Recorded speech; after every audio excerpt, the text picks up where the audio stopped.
This is Louis Lecca with Nuke the Fridge, and thanks for having us here today. Thank you.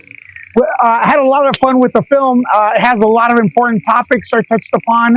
How did you guys go about that, and how important was it for the production to get into those important topics, growing adults encounter? Well, I think, Blumhouse came to me with the idea. They asked if I wanted to pitch a take on the reimagining of the original film, which I was such a fan of. And I really wanted to take the opportunity to not only honor the original film and continue some of the themes that it was tackling, but include other themes that, so many people are struggling with in today's current landscape. Excellent. The chemistry with the cast, how do you guys break that in? Because it was wonderful. Oh, thanks. Each of the actors that portray these roles are all so talented and have such natural charisma, and their connection was so organic that I didn't have really any work to do. They just all immediately, loved each other, and there was really sort of a life imitating art thing going on from the jump. So it's always so exciting to see that, and I'm so happy that it translates on film.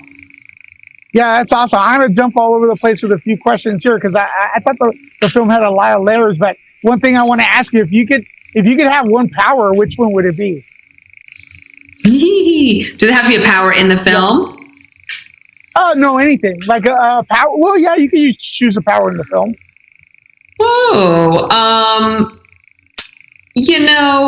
I'll choose a power outside of the film. This is my own Virgo mind. I'm like, I'll tell you, I'll ask you a question and then I'll answer it myself. I would like to silence people who are hateful. I'd like them all to just go on mute. I have my own personal magical mute button. That's awesome. So, how would you pitch and be welcoming to the old school fans to bring them into the new film? Because some of the people, the old school, sometimes they're a little hard headed, but I think they're going to love this film. But how would you welcome them in to this house? Well, I am an old school fan myself, and so I would say I am with you. I feel you. I feel your love for this film. I understand why this film is so deeply important, on a personal level to so many, because I myself was othered and bullied and felt very much seen by the original, which is, I think, why it holds such an important personal space for so many of the fans. And so, I think that this film, while it is a departure from the original, is really a love letter to the original as well. And I would hope that they would, embrace it. Yeah, it's awesome. And you probably encountered it, but I encountered people, the old school people, they love it from all walks of life, really like the original. So they're very excited about this film. Last question. What is, if you've encountered any of the old school fans, what is the number one question you get from them?